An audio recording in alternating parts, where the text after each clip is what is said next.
বলছেন, এবার তার কারণ উল্লেখ করছেন।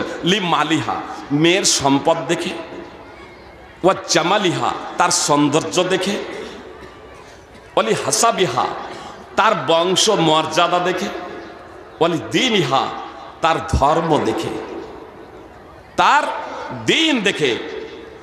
আল্লাহ রসুল এবার বলছেন, আল্লাহ রসুল সমাজের একটা চিত্র অঙ্কন করলেন, সমাজের একটা ছবি প্রকাশ করলেন যে চারটি জিনিস দেখে মেয়েদের বিয়ে হয়ে থাকে। ফাজফার বিজাতিদ্দিন, ও যুবক তুমি বিয়ে করো দিনদার মেয়ে দেখে, তুমি বিয়ে করো দিনদার মেয়ে দেখে, তুমি দিনদার মেয়ে দেখে বিয়ে করো। সহিহ বুখারী হাদিস নম্বর 5090 এবং সহিহ মুসলিম হাদিস নম্বর 1064। সুপ্রিয় ভাই এবং বোন, মেয়েদের কি দেখে বিয়ে করতে বললেন? দিন দেখে, দিন দেখে, ধর্ম দেখে। আল্লাহ রাসূল সাল্লাল্লাহু আলাইহি ওয়াসাল্লাম বলছেন, ইযা খাতাবা ইলাইকুম মান তারাদাউনা দীনাহু ওয়া খুলুকাহু ফাযাওবিজুহু ইল্লা তাফআলু তাকুন ফিতনাতুন ফিল আরদি ওয়া ফাসাদুন আরিদ। সুনানে তিরমিজি হাদিস নম্বর 1084। সুনানে ইবনে মাজাতেও হাদিসটি রয়েছে। রাসূলুল্লাহ সাল্লাল্লাহু আলাইহি ওয়াসাল্লাম বলেন, তোমাদের কাছে কেউ যখন বিয়ের পয়গাম নিয়ে আসবে, তোমাদের কাছে কেউ যখন বিয়ের প্রস্তাব নিয়ে আসবে, বিয়ের পয়গাম নিয়ে আসবে, প্রস্তাব নিয়ে আসবে, আর যে পয়গাম নিয়ে এসেছে, প্রস্তাব নিয়ে এসেছে, তার দিন ধর্ম চরিত্র, দিন ধর্ম চরিত্র পরহেজগারিতা সম্পর্কে তুমি সন্তুষ্ট, ফাযাওবিজুহু, তাহলে বিয়ে দিয়ে দাও। আর যদি বিয়ে না দাও, ভাষাটা শুনুন রাসূলুল্লাহ সাল্লাল্লাহু আলাইহি সাল্লামের, ওই ধরনের ছেলে, ভালো ছেলে, ভালো বলতে আমরা আজকে বুঝি যারা চাকরি করে, আরে ও ভালো নয় যদি নামাজ না পড়ে। আল্লাহ রাসূল সাল্লাল্লাহু আলাইহি সাল্লাম বলছেন, যদি কোনো ছেলে বিয়ের প্রস্তাব দেয় আর তার যদি দিন ধর্ম, তার যদি চরিত্র সম্পর্কে তুমি সন্তুষ্ট থাকো, ফাযাওবিজুহু, তাহলে বিয়ে দিয়ে দাও। ইল্লা তাফআলু, আর যদি বিয়ে না দাও, তাকুন ফিতনাতুন ফিল আরদি ওয়া ফাসাদুন আরিদ, তাহলে পৃথিবীতে বড় ধরনের বিপর্যয় সৃষ্টি হবে, ফিতনা ফাসাদ সৃষ্টি হবে। সুপ্রিয় ভাই এবং বোন, আপনি বিয়ে দিচ্ছেন না, ভালো পাত্র এসেছে, নামাজি, নামাজি, দিনদার, পরহেজগার, আল্লাহওয়ালা, আপনার তুলনায় তুলনামূলকভাবে তার সম্পদ কম, তার সম্পদ কম, চাকরি করে না, ব্যবসা করে, আপনার কাছে ব্যবসাটা গৌণ, আপনি সমাজে প্রচলিত জিনিস দিয়ে করবেন, এটা কখনো হতে পারে না। আপনি বিষয়টাকে যতই ভালো মনে করুন না কেন, আপনার নিকটে বিষয়টা যতই ভালো হোক না কেন, একটা উদাহরণ পেশ করি, তাহলে আপনাদের সুবিধা হবে। ঈদের দিন আবু বুরদা বিন নিয়ার রাদিয়াল্লাহু তাআলা আনহু, কথাটা খুব মনোযোগ দিয়ে শুনবেন। আমরা অনেকেই বলি, আরে জিনিসটা তো খারাপ না, কিন্তু ধর্ম বাপদাদার রীতিনীতি বা কোনো ব্যক্তির রায় ও মতবাদের সমন্বয় না, যে এমনকি মুহাম্মদ সাল্লাল্লাহু আলাইহি ওয়াসাল্লাম ধর্ম তৈরি করেননি, যেমন কেউ বলছিলেন মুহাম্মদ সাল্লাল্লাহু আলাইহি ওয়াসাল্লাম ধর্ম তৈরি করেননি, মুহাম্মদ সাল্লাল্লাহু আলাইহি ওয়াসাল্লামের ধর্মের আবিষ্কারক না, স্বয়ং ধর্ম, ইসলাম ধর্মটা হলো বিশ্ববিধাতা প্রদত্ত জীবন ব্যবস্থা, সারা পৃথিবীর মানুষের জন্য, এটা সমস্ত মানুষ এবং জিনের জন্য এই ইসলাম ধর্মটা বিশ্ববিধাতা প্রদত্ত জীবন ব্যবস্থা। আল্লাহ তাআলা বলছেন, ইন্নাদ দীনা ইনদাল্লাহিল ইসলাম, নিশ্চয় আল্লাহর নিকটে একমাত্র দিন ধর্ম হলো ইসলাম। সূরা আলে ইমরান 3 নম্বর সূরার 19 নম্বর আয়াতের অংশ বিশেষ। তো বাপদাদার রীতিনীতি বা কোনো মানুষের রায় মতবাদের নাম ইসলাম না, ইসলাম না। কোন মানুষের রায় ও মতবাদের নাম ইসলাম না, যে আমি আপনি যাই করি না কেন এটা ধর্ম হয়ে যাবে। সুপ্রিয় ভাই এবং বোন, আবু বুরদা বিন নিয়ার রাদিয়াল্লাহু তাআলা আনহু ভালো মনে করে ঈদের দিন, কুরবানির ঈদে, ঈদুল আজহায়, কুরবানির ঈদে বাড়িতে লালিত পালিত কুরবানির পশু, সেই কুরবানির পশুটাকে, ছাগলটাকে তিনি ঈদের নামাজ পড়তে যাওয়ার আগে জবাই করে দিয়েছেন। পানাহারের দিন, ঈদের দিন হলো আনন্দ উৎসবের দিন, নিজের পালিত কুরবানিটাকে তিনি জবাই করে দিয়েছেন, আর জবাই করে দিয়ে ঈদের নামাজ পড়তে এসেছেন। রাসূলুল্লাহ সাল্লাল্লাহু আলাইহি ওয়াসাল্লাম ঈদ মাঠে সর্বপ্রথম ঈদের নামাজ পড়লেন, অতঃপর দাঁড়িয়ে গিয়ে খুতবা শুরু করলেন, যে দাঁড়িয়ে গিয়ে খুতবা শুরু করলেন। আমাদের সমাজ আছে ঈদের নামাজের পরে ইমাম হাত উঠিয়ে দোয়া করবেন, মুক্তাদিরা আমিন আমিন বলবেন। এটা কুসংস্কার, এটা বেদাত, শরীয়তে এর কোনো ভিত্তি নাই। জি, এ কথাই বলেছেন ওবাইদুল্লাহ মুবারাকপুরি মেশকাতের ভাষ্য মিরাতুল মাফাতিতে, যে আমার যে প্রচলিত ঈদের নামাজের পরে হাত উঠিয়ে দোয়া করা হয় এর কোনো প্রমাণ নেই। ফরজ নামাজের পরে যে জিকির আজকারগুলো আছে সেগুলোরও প্রমাণ নেই ঈদের নামাজের পরে। এ কথাই বলেছেন আনোয়ার শাহ কাশ্মীরি দেওবন্দি হানাফি সুনানে তিরমিজির ভাষ্য আল আরফুস সাজিতে।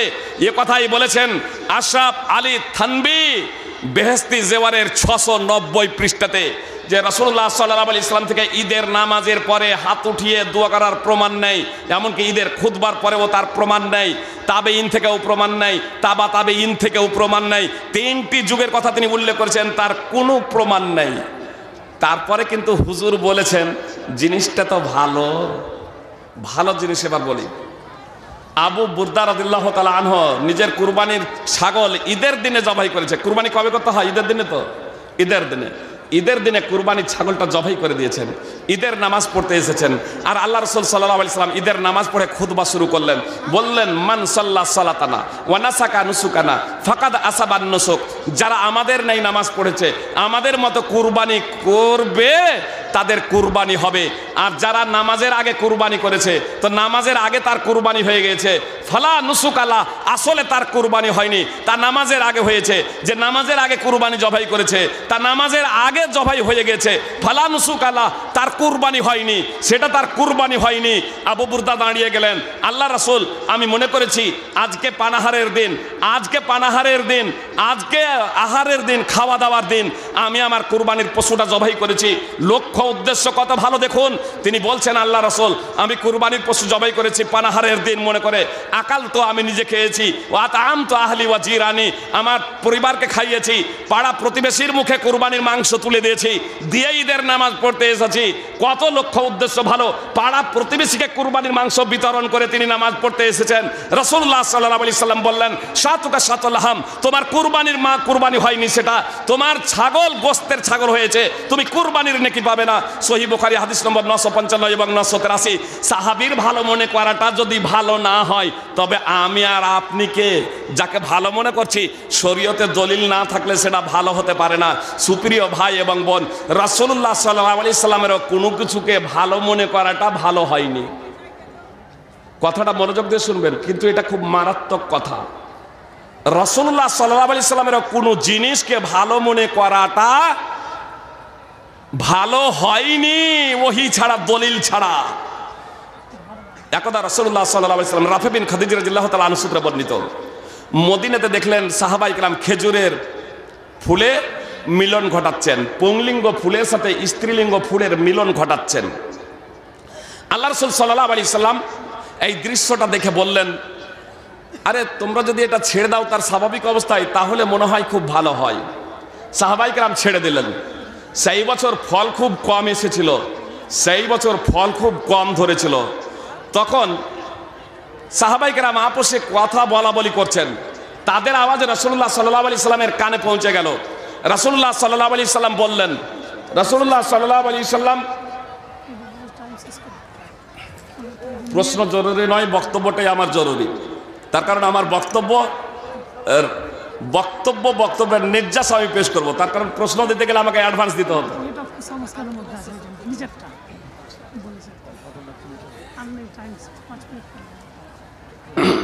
সুপ্রিয় ভাই বোন, কি বলছিলাম কথাটা, খেজুরের ফুলে পরাগ, খেজুরের ফুলে মিলন ঘটাচ্ছিলেন সাহাবায়ে কেরাম। আল্লাহ রাসূল যখন বললেন, আরে আমার মনে হয় যদি খেজুরের ফুলকে তার স্বাভাবিক অবস্থায় ছেড়ে দাও তাহলে ভালো হয়। আল্লাহ রাসূল ভালো মনে করলেন ওই কাজটা না করাকে, যে পরিশ্রম না করাকে আল্লাহ রাসূল ভালো মনে করলেন খেজুরের ফুলে মিলন না ঘটানোকে।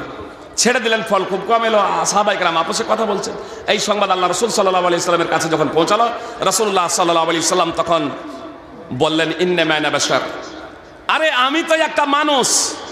ইযা আমারতুকুম বিশাইয়্যিম মিন দীনিকুম ফাখুযু বিহি, আমি যখন ধর্মের কোনো কথা বলবো তখন তোমরা তা গ্রহণ করবে। ওয়াইদা আমারতুকুম বিশাইয়্যিম মির রায়ি ফাইন্নামা আনা বাশার, আর আমি যখন রায় পেশ করব, আমি যখন মতবাদ পেশ করব, তখন আমি একটা মানুষ। সহিহ মুসলিম হাদিস নম্বর 2362। হুজুর একটা কথা বলে দিয়েছেন, কোরআন সুন্নাহ দ্বারা ভুল প্রমাণিত হয়ে যাওয়ার পরেও আত্মসমর্পণ করতে পারছেন না, লোকে আমাকে বলবে ছোট। আরে রাসূলুল্লাহ সাল্লাল্লাহু আলাইহি সাল্লাম কি বলছেন দেখুন। আয়েশা এবং আনাস রাদিয়াল্লাহু তাআলা আনহুমা সূত্রে বর্ণিত অত্র হাদিসের পরে আছে, এই ঘটনা প্রসঙ্গে রাসূলুল্লাহ সাল্লাল্লাহু আলাইহি সাল্লাম বলেছিলেন, আনতুম আ'লামু বিআমরি দুনিয়াকুম, আরে পার্থিব বিষয়ে, দুনিয়ার বিষয়ে আমার থেকে তোমরাই বেশি অভিজ্ঞ। সহিহ মুসলিম হাদিস নম্বর 2363। তালহা বিন ওবাইদুল্লাহ রাদিয়াল্লাহু তাআলা আনহু সূত্রে বর্ণিত আছে, এই ঘটনা প্রসঙ্গেই রাসূলুল্লাহ সাল্লাল্লাহু আলাইহি সাল্লাম বলেছিলেন, আমি যখন আল্লাহর নাম নিয়ে কোনো কথা বলবো তখন তোমরা তা গ্রহণ করবে। তার কারণ আল্লাহ তাআলা ধর্মের বিষয়ে বলেছেন, ওয়া মা ইয়ানতিকু আনিল হাওয়া ইন হুয়া ইল্লা ওয়াহয়ুন ইউহা, সূরা নাজম 53 নম্বর সূরার 3 এবং 4 নম্বর আয়াত। ধর্মের ব্যাপারে মুহাম্মদ সাল্লাল্লাহু আলাইহি সাল্লাম নিজের পক্ষ থেকে কোনো কথা বলেন না। তো মুহাম্মদ সাল্লাল্লাহু আলাইহি সাল্লাম বললেন যে আল্লাহর নাম নিয়ে যখন কোনো কথা বলবো তখন তোমরা তা গ্রহণ করবে, আর যখন আমি রায় পেশ করব, আমি যখন মতবাদ পেশ করব, তখন তোমাদের মানা না মানার ব্যাপারে স্বাধীনতা আছে, আমার পরামর্শ মানা না মানার ব্যাপারে স্বাধীনতা আছে, আমার ব্যক্তিগত কথা রায় মতবাদ মানা না মানার ব্যাপারে স্বাধীনতা আছে। আমি যখন কোনো রায় পেশ করব, আমি যখন কোনো মতামত দেব, তোমরাও বিচার বিশ্লেষণ করবে। যদি তোমাদের কোনো উপকারে আসে গ্রহণ করবে, যদি উপকারে না আসে গ্রহণ করবে না, উপকারে এলে গ্রহণ করবে, উপকারে না আসলে গ্রহণ করবে না। ইন্নাজ জান্না ইউক্তি ওয়া ইউসিব, তার কারণ ধারণা সঠিকও হতে পারে, বেঠিকও হতে পারে, রায় সঠিকও হতে পারে, বেঠিকও হতে পারে, মতামত সঠিকও হতে পারে, বেঠিকও হতে পারে। সুনানে ইবনে মাজাহ হাদিস নম্বর 2470। সহিহ মুসলিমও সংক্ষিপ্তভাবে হাদিসটি আছে। সহিহ মুসলিম হাদিস নম্বর 2361। সুপ্রিয় ভাই এবং বোন, রাসূলুল্লাহ সাল্লাল্লাহু আলাইহি সাল্লাম স্পষ্টভাবে বলে দিলেন, রায় সঠিকও হতে পারে, মতবাদ সঠিকও হতে পারে, মতামত সঠিকও হতে পারে, মতামত সঠিকও হতে পারে, ধারণা সঠিকও হতে পারে, বেঠিকও হতে পারে, রায় সঠিকও হতে পারে, বেঠিকও হতে পারে। আর আমি বলছি, আমি যে রায় দিয়ে দিয়েছি, আমি যে মত পেশ করে দিয়েছি, কিয়ামত পর্যন্ত এটাই চূড়ান্ত থাকবে। নাউযুবিল্লাহি মিন যালিক। আল্লাহ আমাদের সংস্কার সংশোধন হওয়ার তৌফিক দান করুন। সুপ্রিয় ভাই এবং বোন, ধর্ম বাপদাদার রীতিনীতি আলেম ওলামার ব্যক্তিগত কথা পরামর্শ মতামত অনুযায়ী চলে না, তা চলে একমাত্র ওহীর ভিত্তিতে, কোরআন এবং সুন্নাহর ভিত্তিতে। এজন্য আপনাদেরকে বলবো, পবিত্র কোরআন এবং সুন্নাহ অধ্যয়ন করুন, পবিত্র কোরআন সুন্নাহ অধ্যয়ন করুন। আর আলেম ওলামাকে বলুন, মাদ্রাসার শিক্ষকদেরকে বলুন, মসজিদের ইমামদেরকে বলুন, আমাদের দ্বারা পরিচালিত হবেন না। আমরা শরীয়ত বুঝি না, আমরা দিন বুঝি না, বরং কোরআন এবং সুন্নাহ দ্বারা আপনারা আমাদেরকে পরিচালিত করুন, আমাদেরকে পরিচালিত করুন। মুক্তি যদি পেতে চান, আপনি খাওয়াচ্ছেন বলে, আপনি জাগির খাওয়াচ্ছেন বলে, আপনি দাতা বলে আপনি দাদাগিরি করবেন যে আমি হচ্ছি মডেল সর্দার, আমি হচ্ছি মসজিদ কমিটি, মাদ্রাসা কমিটি, আমি হচ্ছি জালসা কমিটি, যেভাবে বলতে বলবো সেইভাবে বলবে, আর না হলে আউট করে দেব। আর আপনিও টাকার ভয়ে আপনি ওদের গোলামি করছেন, দুজনেই জাহান্নামে যাবেন। সংস্কার সংশোধন নিজের করে নিন, পবিত্র কোরআন এবং সুন্নাহ অনুযায়ী চলার জন্য প্রস্তুত হয়ে যান। আল্লাহ তাআলা আমাদের প্রত্যেকে পবিত্র কোরআন আর সুন্নাহ অনুযায়ী জীবনযাপন করার তৌফিক দান করেন, আমিন। একটাই প্রশ্নের ভাই জবাব দিচ্ছি, ঋতু অবস্থায় সহবাস করা যাবে কি?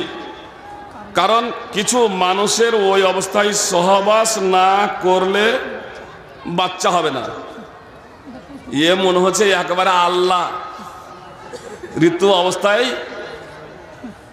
সহবাস করলে বাচ্চা হবে। যে ঋতু অবস্থায় সহবাস করা, ঋতু অবস্থায় সহবাস করা হারাম। যে ঋতু অবস্থায় সহবাস করা কোরআন এবং সুন্নাহর দলিলের ভিত্তিতে সমস্ত ওলামায়ে কেরামের ঐক্যমতে হারাম। আপনি বলছেন ওই ঋতু অবস্থায় বাচ্চা হবে, এটা কে আপনাকে বলল? এটা ভ্রান্ত ধারণা। আর তারপরেও আপনাকে বলে, কেউ যদি বলে কখনো কখনো কখনো কখনো ভুল পথেও আরোগ্য লাভ করা যায়, বাতিল পথেও আরোগ্য লাভ করা যায়। হারাম খেলে পেট ভরবে না? ভরবে না? যে হারাম খেলেও পেট ভরবে। আরোগ্যের একটা উদাহরণ দিই। আব্দুল্লাহ ইবনে মাসউদ রাদিয়াল্লাহু তাআলা আনহু একদা তার স্ত্রী যায়নাব রাদিয়াল্লাহু তাআলা আনহার গলাতে একটা ধাগা দেখলেন, আর আব্দুল্লাহ ইবনে মাসউদ রাদিয়াল্লাহু তাআলা আনহু দেখে একেবারে ধাগা কান ধরে ছিঁড়ে ফেলে দিয়েছেন। আব্দুল্লাহ ইবনে মাসউদের ঘরে শিরক। তখন জাইনাব রাদিয়াল্লাহু তাআলা আনহা বলছেন, আরে আপনি করলেনটা কি? আমার চোখে ব্যথা হচ্ছিল। একজন ইহুদি মহিলার কাছে ধাগাটা পরে নিয়েছিলাম, আর যখন পরে নিয়ে আমি গলায় ঝুলিয়েছি, আমার ব্যথাটা, চোখের যন্ত্রণাটা দূর হয়ে গিয়েছে। আব্দুল্লাহ ইবনে মাসউদ রাদিয়াল্লাহু তাআলা আনহু বললেন, ইন্নামার রুকা ওয়াত তামাইমা ওয়াত তিওয়ালাতা শিরক, নিশ্চয় জাদু টোনা তন্ত্র মন্ত্র মাদুলি তাবিজ শিরক। যে ঝাড়ফুঁক, কোরআন এবং সুন্নাহ ছাড়া কুফর এবং শিরকি বাক্য দিয়ে ঝাড়ফুঁক করা। আপনি অমুসলিম ব্যক্তির কাছে যাচ্ছেন ঝাড়ফুঁক করতে, কি দিয়ে ঝাড়ফুঁক করবে? কোরআন দিয়ে। যে ঝাড় তন্ত্র মন্ত্র দিয়ে ঝাড়ফুঁক করা, জাদু টোনা তাবিজ মাদুলি। মসজিদের ইমামের কাছে যে গেছে তালের পাতা পড়ে নিতে, খেজুরের পাতা পড়ে নিতে, একটু পড়ে দেন, আরে ধাগা পড়ে নিতে, আর এ হুজুরও আপনার ধাগা পড়ে দিচ্ছে, তাবিজ বানিয়ে দিচ্ছে। এটা হচ্ছে শিরক। শিরক। মুসনাদ আহমদ হাদিস নম্বর 17422। আব্দুল্লাহ ইবনে মাসউদের ঘটনাটা আপনি বলছিলাম, যে আব্দুল্লাহ ইবনে মাসউদ রাদিয়াল্লাহু তাআলা আনহু এই কথা যখন বললেন যে আব্দুল্লাহ ইবনে মাসউদের ঘরে শিরক, তখন তিনি বলছেন, আর আমার চোখে ব্যথা হচ্ছিল, চোখে ব্যথা হচ্ছিল, যখন আমি এটা ঝুলিয়ে নিয়েছি ব্যথাটা দূর হয়ে গেছে। আব্দুল্লাহ ইবনে মাসউদ রাদিয়াল্লাহু তাআলা আনহু বললেন, যালিকা আমালুশ শয়তান, সেটা হলো শয়তানের কর্ম। অর্থাৎ তুমি যে শয়তান তোমার চোখে ঘোঁচা দিচ্ছিল, আসলে তোমার চোখে যন্ত্রণা হচ্ছিল তা নয়, তোমার চোখে শয়তানে ঘোঁচা দিচ্ছিল। আর তুমি যখন নিজের শয়তানি কাজটা করতে শুরু করেছো, তখন তোমার কাছ থেকে শয়তান ছেড়ে চলে গেছে। তার বিনিময়ে তুমি পড়তে আযিবিল বাস রব্বান নাস ইশফি আনতা শাফি লা শিফা ইল্লা শিফাউকা শিফা আল্লাহ ইগাদিরু সাকামা, তাহলে ও শয়তান ছেড়ে চলে যেত। সুনানে আবি দাউদ হাদিস নম্বর 3883। সুপ্রিয় ভাই এবং বোন, আপনার বাতিল পথেও আপনি আরোগ্য লাভ করতে পারেন, আপনার সঠিক পথেও আরোগ্য লাভ করতে পারেন। বিষ মিশ্রিত খাদ্য খাবেন, পেট ভরবে, ক্ষুধা যাবে। আপনার ভাল বা বৈধ হালাল খাদ্য খাবেন, আপনার পেট ভরবে। হালাল খাদ্য খাবেন, আপনি সুস্থ থাকবেন। সুপ্রিয় ভাই এবং বোন, হারাম খেলে আপনার শরীরটা, হারাম খেলে আপনার শরীরটা জাহান্নামে যাওয়ার উপযুক্ত হয়ে যাবে। হালাল খাবেন, আপনার শরীরটা জান্নাতে যাওয়ার উপযুক্ত হবে। সুপ্রিয় ভাই এবং বোন, ঋতু অবস্থায় সদা সর্বদা মিলন করা, সহবাস করা হারাম, হারাম। অতএব আসুন আমরা আমাদের সমাজে যে সমস্ত কুসংস্কার আছে, সেই সমস্ত কুসংস্কারকে গণনা করে শেষ করা যাবে না। আমরা পবিত্র কোরআন এবং সুন্নাহ অধ্যয়ন করি। পবিত্র কোরআন এবং সুন্নাতে যা আছে সেই সমস্ত জিনিস অনুযায়ী, কোরআন এবং সুন্নাহ অনুযায়ী আমরা জীবন করি, নিজেরা জীবন করি, অন্যকে জীবন করার জন্য উৎসাহ প্রদান করি। আল্লাহ তাআলা আমাদের প্রত্যেকে পবিত্র কোরআন ও সুন্নাহ অনুযায়ী জীবনযাপন করার তৌফিক দান করেন। আমিন। আকুলু কাউলি হাযা আস্তাগফিরুল্লাহ লি ওয়া লাকুম লিল মুসলিমিন। আসসালামু আলাইকুম ওয়া রাহমাতুল্লাহি ওয়া বারাকাতুহু।